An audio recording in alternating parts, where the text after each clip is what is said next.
Hello छात्रों, आज हम अवकल समीकरण का अध्ययन करेंगे। अवकल समीकरण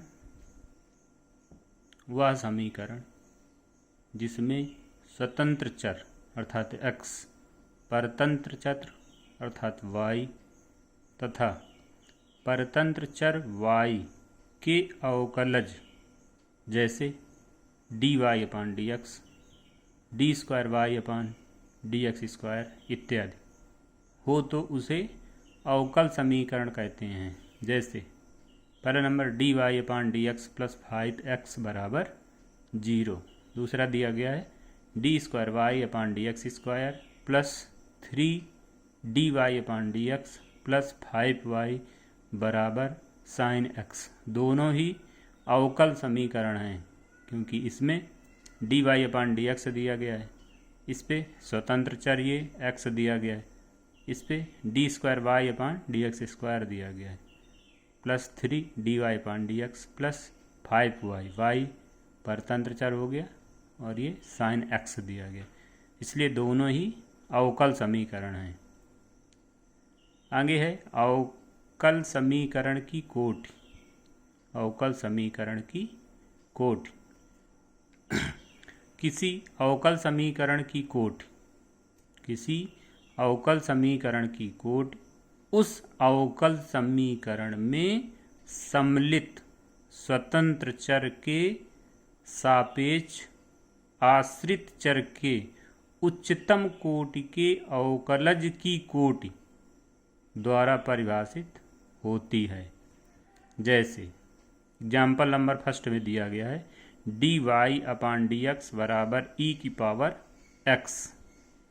dy/dx को हम y' लिख सकते हैं अर्थात y' = e⁻x। यहाँ पर dy/dx का मतलब है कि एक बार अवकलन हुआ है, अर्थात यहाँ पर जो कोटि होगी वो एक होगी, या ये कह लें यह प्रथम कोटि का अवकल समीकरण होगा।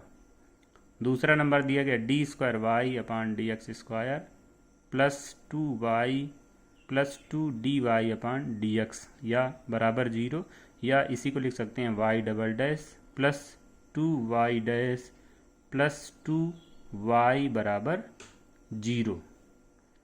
यह द्वितीय कोटि का अवकल समीकरण है क्योंकि इस पे समीकरण का दो बार अवकलन किया गया है। इसी प्रकार तीसरा नंबर दिया गया है d3y/dx³ + 3y = 0। इसी को लिख सकते हैं y' + 3y = 0। यहाँ पे जो है 3 बार अवकलन हुआ है, यहाँ पे समीकरण का 3 बार अवकलन किया गया है, इसलिए हम कह सकते हैं कि यह तृतीय कोटि का अवकल समीकरण है। आगे अवकल समीकरण की घात। अवकल समीकरण की घात तो अवकल समीकरणों से भिन्नात्मक घातों को हटाने पर, भिन्नात्मक घातों का मतलब है जैसे x⁻1/2 दिया गया हो तो इसे हटाने पर, तो भिन्नात्मक घातों को हटाने पर उसमें उच्चतम कोटि के अवकलज की घात को अवकल समीकरण की घात कहते हैं। जैसे ऊपर अभी दिया गया था dy/dx = e⁻x, अर्थात इसका एक बार अवकलन हुआ है और इसी के साथ इसकी घात में अगर कुछ लिखा जाता, मान लीजिए घात में 1 होता या 2 होता, तो इसकी जो घात होती, अगर 1 लिखा होता घात में तो 1 होती, घात में 2 लिखा होता तो 2 घात होती। लेकिन इस पे जो है एक चीज़ का और ध्यान देना है कि यदि किसी अवकल समीकरण में e⁻dy/dx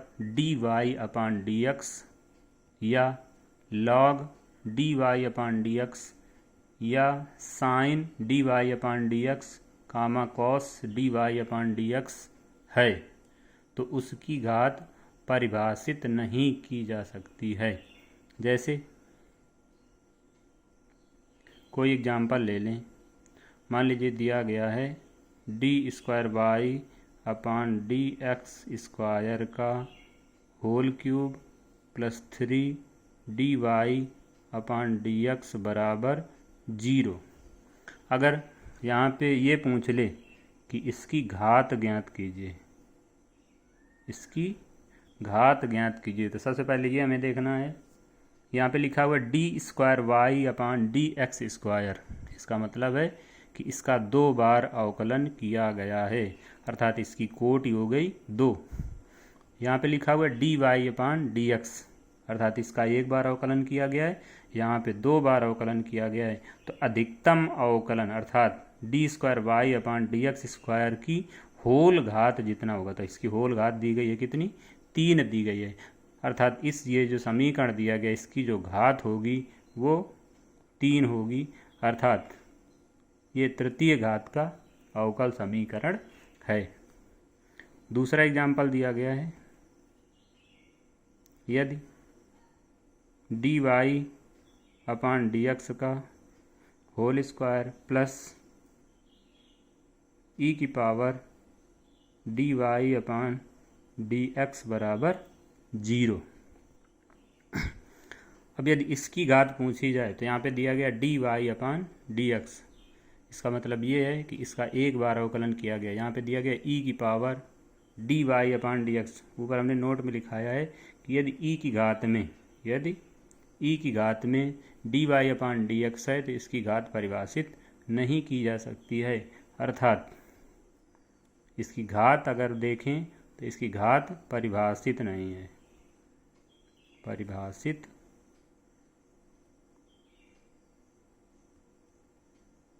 नहीं है।